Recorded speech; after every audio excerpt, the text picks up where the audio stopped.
محترمہ عرب شاہی صاحبہ خوش آمدید۔ سلام پیش کرتی ہوں حاضرین کی خدمت میں۔ خوش آمدید۔ محترمہ عرب شاہی، برائے کرم خود ہی محفل میں اپنی موجودگی کی داستان سنائیں تاکہ یہ قصہ آپ ہی کی زبانی شروع ہو۔ محترم مسافرین، ہم اس وقت مشہد مقدس کے شہید ہاشمی نژاد انٹرنیشنل ایئرپورٹ پر اترنے کے لیے اونچائی کم کر رہے ہیں۔ سیٹ سیدھی کر لیں اور سگریٹ نوشی منع ہے کہ نشان پر توجہ دیں۔ شکریہ۔ میں ہوں آتنا عرب شاہی۔ میں 29 اگست 1989 کو پیدا ہوئی تھی، لیکن میری آنکھیں در حقیقت 28 اپریل 2022 کو کھلیں۔ اس دن میری زندگی دوبارہ شروع ہوئی۔ میں ایک لاڈلی ناز و نعمت میں پلی بچی تھی جس کی ہر خواہش پوری کی جاتی تھی۔ جو کچھ مانگتی حاضر ہو جاتا اور میں سکون سے آرام سے بڑی ہو رہی تھی۔ لیکن اچانک جب میں 10 سال کی تھی تو گھر میں ایک ایسا واقعہ پیش آیا جس نے سب کچھ چھین لیا۔ وہ ناز و نعمت کا جہان، وہ سب کچھ جو دل چاہتا تھا، بس یوں لگا جیسے سب میرے ہاتھ سے چھن گیا۔ میں جیسے کسی اور ہی دنیا میں پھینک دی گئی، ایسی دنیا جہاں سب کچھ کھو گیا تھا۔ گھر میں ایسا مسئلہ پیدا ہوا جس کی وجہ سے مجھے سب نے چھوڑ دیا۔ میں اکیلی رہ گئی، تنہا۔ جب تھوڑی بڑی ہوئی تو بس ایک ہی سوچ تھی، کسی طرح اس گھر سے نکل جاؤں۔ ان گھریلو مسئلوں سے بچنا چاہتی تھی، بس خود کو دور کر لوں، کہیں چلی جاؤں۔ بالکل ویسے ہی جیسے اکثر لڑکیاں جب 18 سال کی ہو جاتی ہیں تو سمجھتی ہیں کہ اب وہ بہت بڑی ہو گئی ہیں، اب سب کچھ کر سکتی ہیں، گھر سے الگ ہو کر جو جی میں آئے وہ کر سکتی ہیں۔ میں بھی وہی سوچ رہی تھی۔ چل نکلی اپنے خوابوں کے پیچھے، خوشیوں، مزے، آزادی کے پیچھے۔ راستہ مجھے مشہد لے آیا۔ وہاں پہنچ کر میں نے تعلیم شروع کی، لیکن پھر بھی وہ چیز نہ ملی جس کی میں تلاش میں تھی۔ پڑھائی کے ساتھ کام بھی شروع کر دیا اور آہستہ آہستہ پیسہ آنے لگا۔ میں خود مختار ہو گئی اور تب میں نے سوچا، واہ، اب تو سب اچھا ہے۔ نہ وہ گھر والے جو ہر بات پر روکیں، نہ کوئی کہنے والا کہ یہ نہ کرو وہ نہ کرو، نہ وہ پرانے مسئلے، سب ٹھیک لگنے لگا۔ میں مسائل سے بھاگ رہی تھی اور پیسہ تو آ گیا تھا، میرے پاس تھا، تو میں نے کہا چلو خوب موج مستی کرتے ہیں۔ لیکن کچھ تھا جو میرے اندر نہیں تھا، کچھ کم تھا، کسی چیز سے میں بھاگ رہی تھی۔ اور میں نے سمجھا شاید وہ خوشی مجھے پارٹیوں میں ملے، شاید ان تفریحوں میں اس خالی پن کا جواب ہو۔ میں نے ہر چیز آزما لی، پارٹیاں، شراب، سگریٹ، ہر رات کی رنگینیاں اور سب سے کٹ جانا۔ بس مجھے لگتا تھا اللہ نے مجھے چھوڑ دیا ہے۔ میری سوچ یہی تھی، ٹھیک ہے اللہ ہے لیکن مجھے چھوڑ دیا، اگر نہ چھوڑا ہوتا تو اب میرے ساتھ یہ سب کیوں ہو رہا ہے؟ یہ پریشانیاں، یہ تنہائیاں کیوں؟ میں نے خود کو ان سب سے دور رکھنے کے لیے اور بھی زیادہ خوشیوں میں ڈوبنے کی کوشش کی۔ رفتہ رفتہ میری پڑھائی ہاتھ سے نکلنے لگی۔ یونیورسٹی سے نکالی جانے والی تھی، میری کارکردگی گر رہی تھی، امتحانوں میں فیل ہونے لگی تھی۔ پھر بھی جتنا زیادہ میں پارٹیوں میں جاتی، جتنا زیادہ سگریٹ پیتی، جتنا زیادہ شراب پیتی، جتنا زیادہ خود کو مصروف رکھتی، اتنا ہی اندر سے خالی ہوتی جا رہی تھی۔ اور ہر بار سوچتی، کیا اب میرا حال اچھا ہے؟ نہیں، میری حالت اچھی نہیں ہے۔ میں جاتی تھی حرم امام رضا، لیکن شراب پی کر جاتی تھی۔ وہاں جا کے ان سے لڑتی تھی، کہتی تھی کیوں نہیں بولتے؟ کہاں ہو تم ہو بھی یا نہیں؟ کیا تم سنتے نہیں، دیکھتے نہیں؟ کیا تم واقعی موجود ہو بھی؟ اللہ سے بھی، سب سے لڑتی تھی، کہتی تھی تم سب نے مجھے چھوڑ دیا، اکیلا کر دیا، دھتکار دیا۔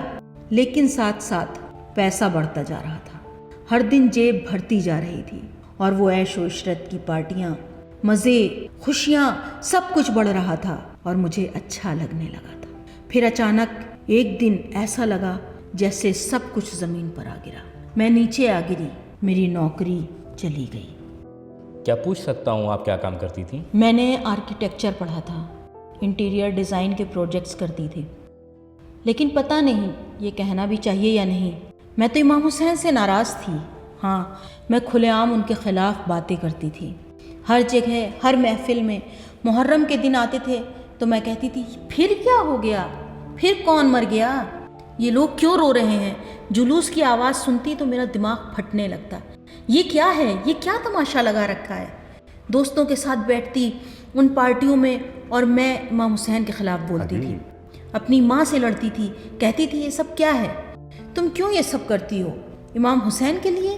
میری ماں جو امام حسین کی خادمہ تھی، میں ان سے بھی لڑ پڑتی تھی، کہتی تھی یہ سب غلط ہے، کیا اللہ نے نہیں کہا کہ وہ اکیلا ہے، اس کا کوئی شریک نہیں؟ تو تم یہ سب کیوں کر رہی ہو؟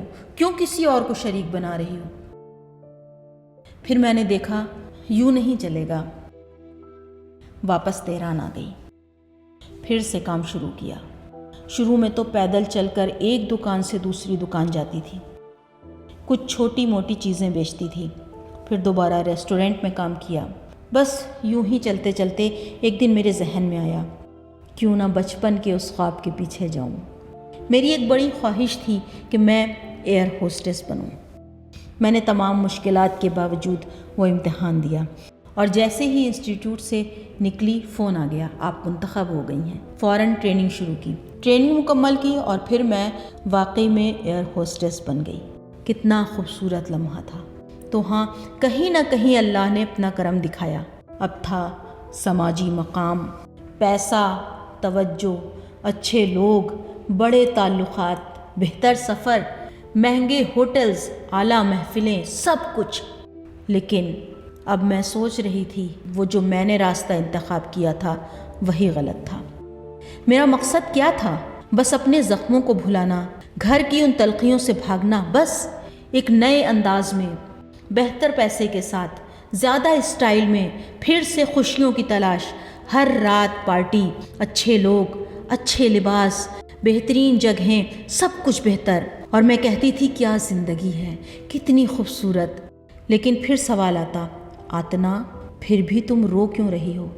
ہر رات جب گھر واپس آتی روتی تھی، دل پھر خالی تھا۔ کیوں؟ جبکہ اب تو میں ایئر ہوسٹس ہوں، عزت ہے، شہرت ہے، 3 بڑے ادارے میری قابلیت کو مانتے ہیں، لوگ مجھے دیکھتے ہیں، میرے انداز کو سراہتے ہیں، میں زمین پر فخر سے چلتی تھی، لیکن اندر سے اب بھی خالی تھی۔ ایسا لگتا تھا جیسے کچھ گم ہو گیا ہے۔ تو میں نے سوچا چلو کچھ اور آزما لیتی ہوں، جاؤں انرجی ہیلنگ کی طرف، میڈیٹیشن کی طرف، کائنات سے جڑنے کی کوشش کروں، ویگن بن جاؤں، جانداروں سے محبت کروں، خود کو پاکیزہ کروں، پارٹیوں کو کم کر دوں۔ اور میں نے واقعی ایسا کیا۔ تھوڑا بہت سکون ملا، ہاں تھوڑا سا، لیکن پھر بھی حقیقی سکون نہیں آیا۔ تب میں نے خود سے کہا جب یہ تھوڑا سا سکون دے سکتا ہے تو ضرور کوئی بڑا ہے جو ان سب کو چلا رہا ہے۔ مجھے ایسا لگنے لگا جیسے کوئی ہاتھ ہے پردے کے پیچھے، کوئی جو اس پوری کائنات کو سنبھالے ہوئے ہے۔ میں جس کائنات سے تھوڑا سا جڑی تھی، اسی کائنات سے تھوڑا سا فاصلہ بھی پیدا ہوا۔ میں نے خود کو تھوڑا الگ کیا، ان لوگوں سے، ان تفریحوں سے، ان کاموں سے جو مجھے نہیں کرنے چاہیے تھے۔ اور اب جب میں تنہا ہونے لگی، خاموش ہونے لگی، تو دل میں ایک شک سا پیدا ہوا، کیا واقعی کچھ اور ہے؟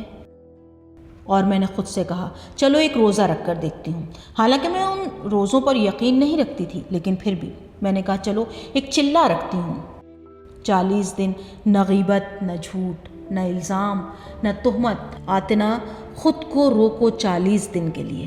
میں نے نیت کی، اور ایک دن میں فلائٹ پر تھی، میری کولیگ نے کہا ہم اس وقت اسٹیشن پر ہیں، بیٹھو۔ پھر وہ کسی کی غیبت کرنے لگی۔ میں نے کہا غیبت نہ کرو، میں روزے میں ہوں۔ وہ بولی تم اور روزہ؟ میں فوراً بولی نہیں، روزہ کیسا، کون سا روزہ؟ وہ ہنس کے بولی آج تو پہلی رجب ہے۔ اور تب لگا جیسے پہلا تھپڑ پڑا، کیونکہ میں بچپن سے اشاروں کو پہچانتی آئی ہوں، ہر چیز کو غور سے دیکھتی تھی۔ تو پھر کیا یہ اتفاق تھا؟ پہلا روزہ اور وہ بھی پہلی رجب؟ کیا یہ اللہ کی طرف سے اشارہ تھا؟ نہیں، شاید اتفاق ہی ہو۔ لیکن پھر آگے بڑھی زندگی، ہمیں زیارتی پروازیں بھی ملنے لگیں، مکہ، مدینہ، مشہد، نجف۔ اور پھر میرے دل میں سوال اٹھا، مجھے ان زائرین سے حسد کیوں ہو رہا ہے؟ کیوں دل چاہتا ہے کہ میں بھی ان کے ساتھ جاؤں؟ کیوں ان کے ساتھ رہ کر دل کو سکون سا ملتا ہے؟ جبکہ پہلے تو میں ان کا مذاق اڑاتی تھی۔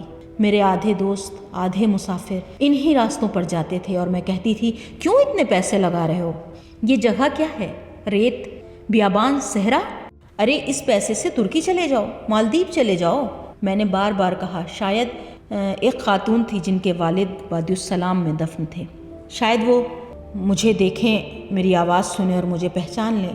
170 مسافر تھے، 80 لوگ ایک ہی خاندان کے تھے۔ ایسا لگ رہا تھا جیسے پورا جہاز انہوں نے سر پہ اٹھا رکھا ہو۔ میں گئی اور کہا، او بہن یہ کیا ہو رہا ہے؟ کیا تماشا لگا رکھا ہے؟ تو اس نے کہا، ہمارے باپ وہاں دفن ہیں۔ میں نے سنا اور بس بے ساختہ پوچھ لیا، کیا خطے میں؟ ان کی نظر اور وہ مسکراہٹ، بس جیسے سب کچھ کہہ گئی ہوں۔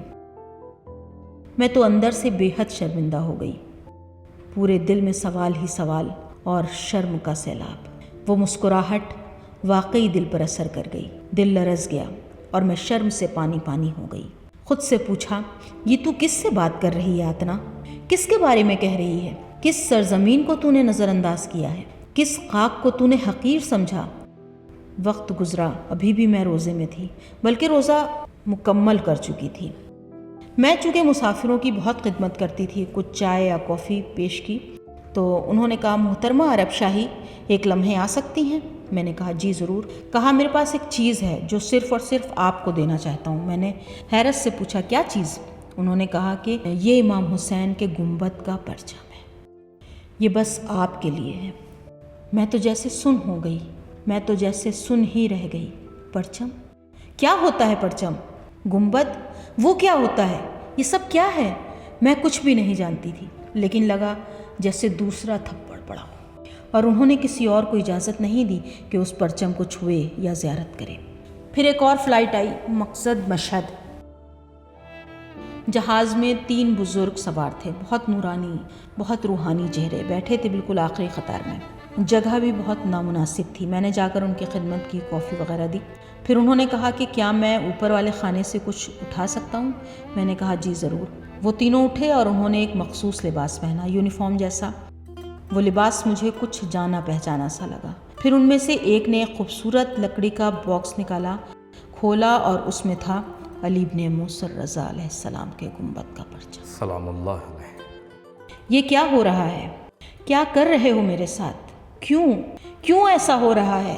میں ٹوٹ گئی تھی، اتنا روئی اس فلائٹ میں کہ کام کرنا بھی مشکل ہو گیا۔ پھر آ گیا رمضان المبارک۔ ہماری فلائٹ تھی تہران نجف مشہد میں قیام تھا اور میں خوش تھی۔ میں سوچ رہی تھی اب میں بدل چکی ہوں، اب وہ سب کچھ نہیں رہا، نہ وہ ماحول، نہ وہ غلط راستے۔ اب میرا دل بہتر ہے، اب تو مجھے اہل بیت کی توجہ ملی ہے۔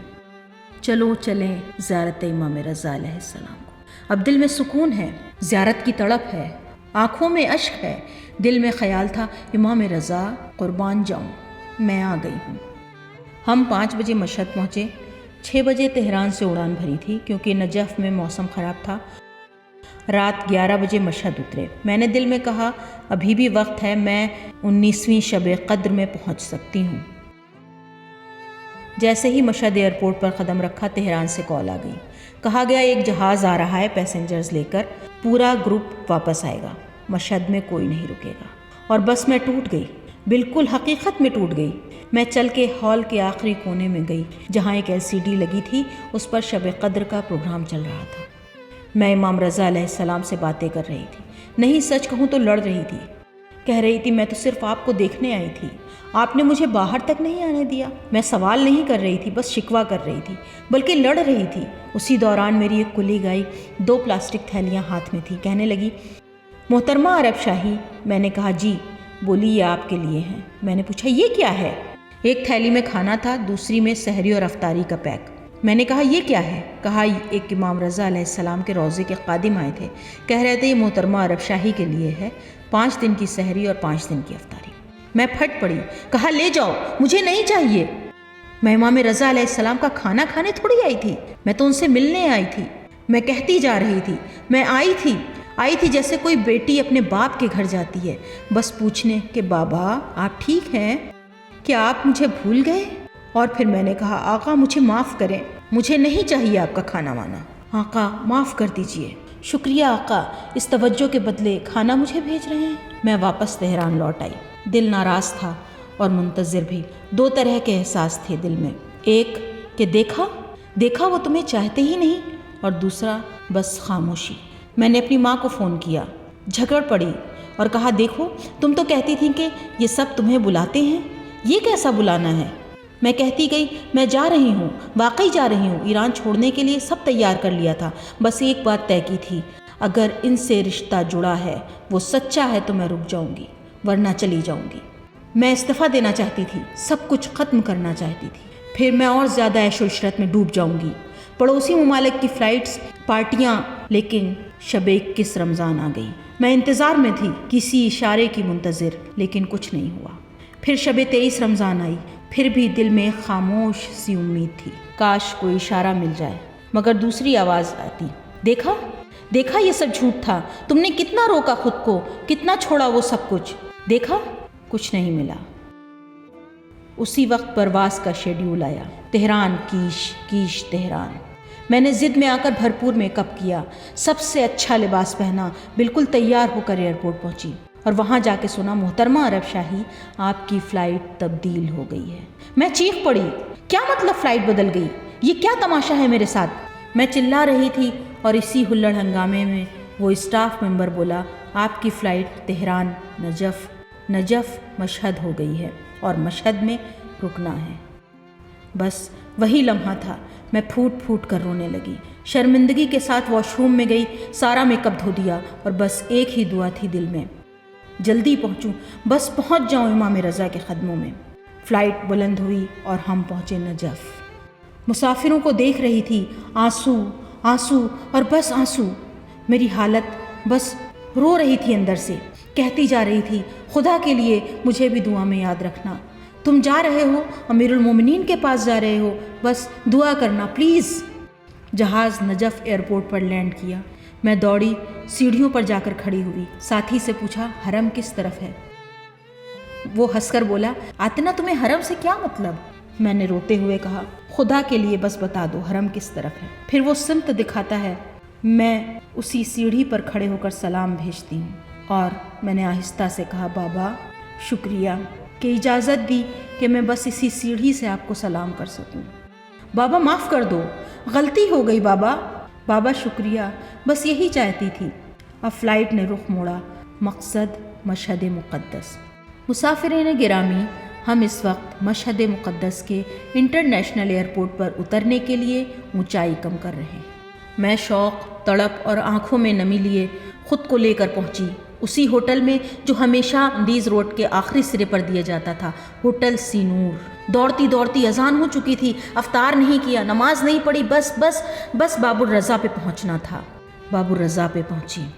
پہلی بار جب میری نگاہ امام رضا علیہ السلام کے گنبد پر پڑی، میں گئی زیارت کو، میں نے ان سے بات کی، کہا آقا قربان جاؤں، آقا بہت شکریہ، بس یہی تو مانگا تھا۔ میں دعا کرتی گئی، زیارت کرتی گئی، باتیں کرتی گئی، میں بیٹھی تھی صحن جمہوری میں سامنے امام رضا، کہتی جا رہی تھی قربان جاؤں آقا، شکریہ، بہت شکریہ، آقا غلطی ہو گئی، آقا معاف کر دیجئے، آپ جانتے ہیں میں مجبور تھی، میں فرار کر گئی تھی، میرے پاس کوئی پناہ نہیں تھی، آقا میرا کوئی نہیں تھا، بس آپ تھے، مجھے معاف کر دیجئے۔ ہم نے زیارت کی، دعائیں کی اور امام رضا کے ساتھ وقت بہت اچھا گزرا۔ جب واپسی کا وقت آیا میں نے کہا آقا شکریہ اس رات کے کھانے کا، شکریہ افطاری کا، شکریہ زیارت کا، بس یہی تو مانگا تھا، آپ نے مجھ پر بہت کرم کیا۔ میں بس گنبد کو دیکھ رہی تھی، مسجد گوہر شاد کے گنبد پر نظریں ٹکی تھیں۔ اچانک دل سے ایک آواز آئی، کربلا نہیں جانا؟ واپس تہران آ گئی۔ اگلے دن دوست کو خوشی خوشی سب کچھ بتایا۔ ایسا ہوا امام رضا کے روضے میں خواہش ہوئی کہ کربلا جاؤں۔ وہ میرے شیڈیول کو جانتی تھی، کہنے لگی پاسپورٹ بھیج دو۔ میں نے بھیج دیا، تھوڑی دیر بعد اس نے نجف کا ٹکٹ بھیج دیا۔ ماشاءاللہ، یعنی میں جا رہی ہوں کربلا۔ مجھے یقین نہیں آ رہا تھا، میرے اندر سوال ہی سوال تھے اور سچ پوچھیں تو ڈر بھی بہت لگ رہا تھا۔ ڈر کہ میں کون ہوں وہاں جانے والی، کیا منہ لے کر جاؤں گی، کیا میں وہاں قدم رکھ سکتی ہوں، کیا وہ قبول کریں گے؟ مجھے نہیں پتا تھا آگے کیا ہونے والا ہے، جیسے ابھی یہاں آنے سے پہلے بھی نہیں پتا تھا کہ کیا ہوگا۔ بس اللہ پر توکل کیا اور چل پڑی۔ پہنچ گئی امیر المومنین علیہ السلام کے حرم۔ میں نے سنا تھا اگر زیارت حسین پر جا رہی ہو تو پہلے باپ سے اجازت لینی پڑتی ہے۔ میں نے کہا بابا بابا۔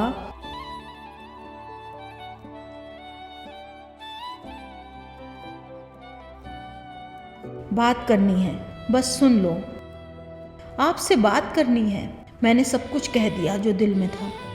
پھر کہا بابا زیادہ دیر نہیں رک سکتی، مجھے آپ کے بیٹے کے پاس جانا ہے، اجازت دیں۔ اور میں دوڑتی بھاگتی پہنچ گئی کربلا۔ مجھے بتایا گیا تھا جب پہلی بار کربلا کی زیارت کو جاؤ تو پہلے ان کے بھائی سے بھی اجازت لینا ضروری ہے۔ میں گئی حضرت ابوالفضل العباس کے حضور میں گئی غیرت اللہ کے در پر، کہا یا ابوالفضل،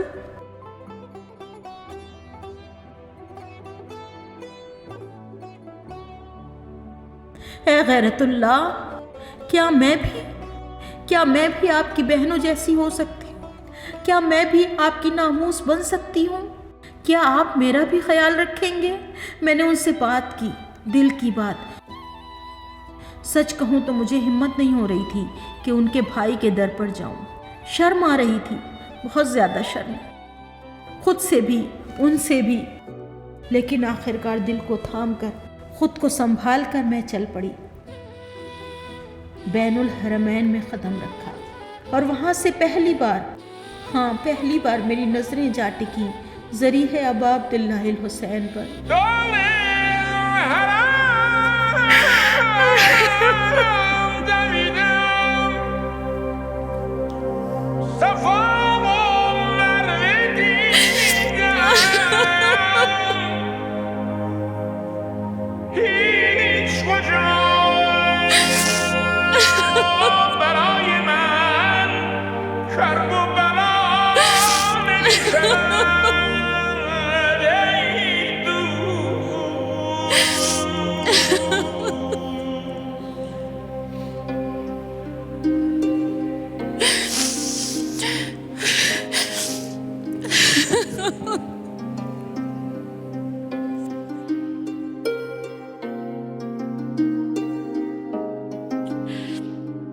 مستان همه افتاده و ساقی نمانده، مستان همه افتاده و ساقی نمانده، یک گل برای باغبان باقی نمانده، یک گل برای باغبان باقی نمانده۔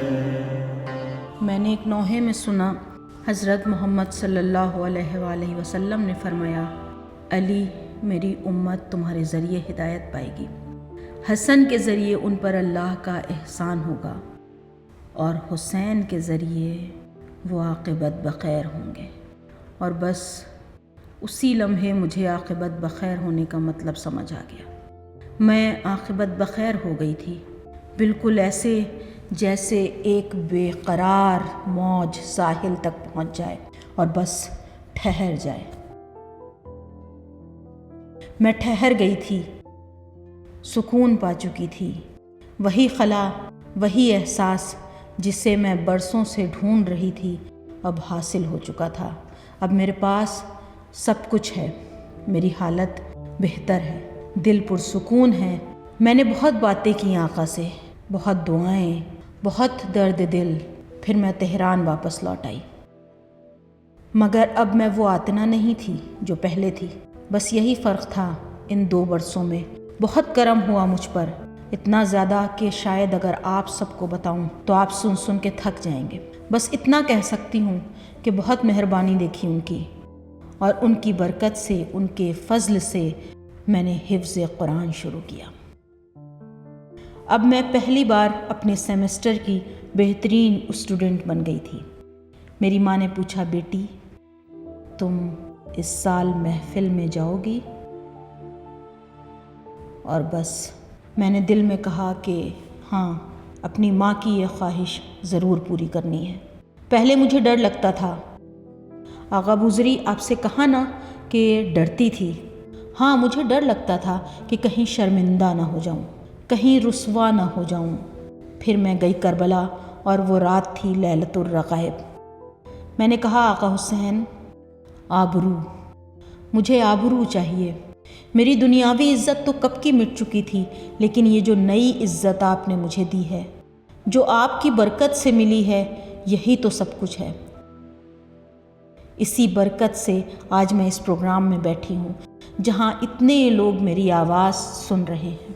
اسی برکت سے مجھے یہ شرف ملا کہ میں یہاں موجود ہوں۔ میں نے کہا آقا میری یہ عزت آپ پر قربان، میرے پاس کچھ نہیں ہے، کچھ بھی نہیں، بس یہی عزت ہے اور وہ بھی آپ پر قربان۔ ہمیں اب سمجھ میں آیا، گر گدا کا ہل بود ہم تو کرامت نہیں کنی، گر گدا کا ہل بود ہم تو کرامت نہیں کنی، سائلت را از کرم غرق خجالت نہیں کنی۔ شب قدر ہے، پروردگار ہمیں بھی مانگنا آتا ہے۔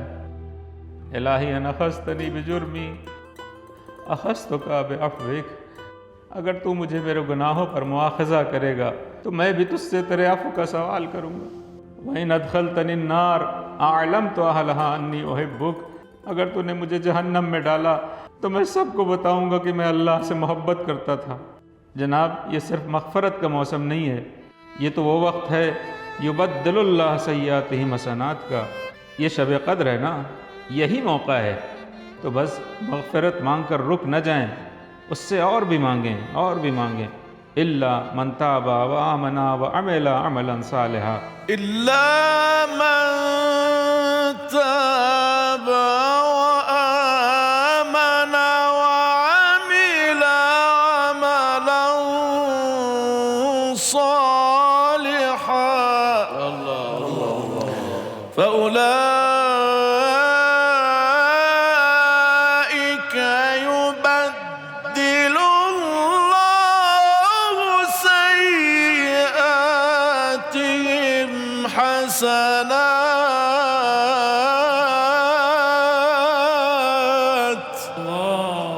وكان الله غفورا رحيما۔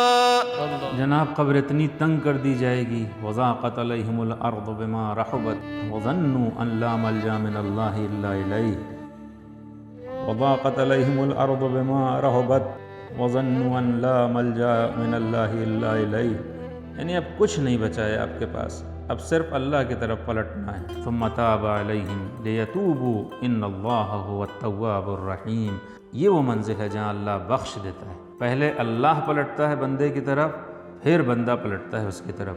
اللہ نے پہلے توجہ کی محترمہ عرب شاہی کی طرف، پھر یہ متوجہ ہوئی۔ اللہ رحیم ہے، اللہ کریم ہے، کرامت کا مہینہ ہے۔ ہم اس آیت کی تلاوت کریں۔ وعلى الثلاثة الذين خلفوا حتى إذا ضاقت عليهم الأرض بما رحبت وضاقت عليهم أنفسهم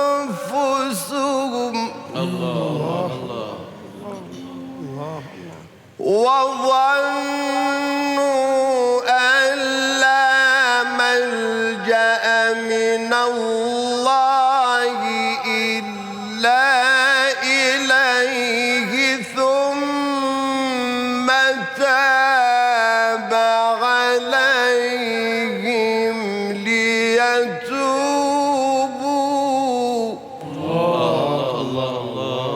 إن الله هو التواب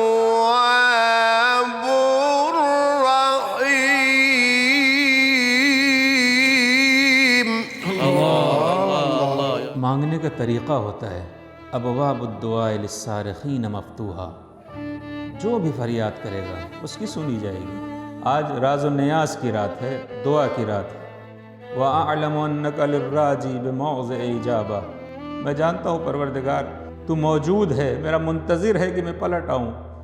آج تیرا نام عفو نہیں، کریم ہے، اور خود قرآن کہتا ہے یا ایھا الانسان ما غرک بربک الکریم، کہو کریم، کہو کریم، یعنی میں تیرے کرم کے سہارے آیا ہوں، تیرا کرم ہے کہ یہاں بیٹھا ہوں۔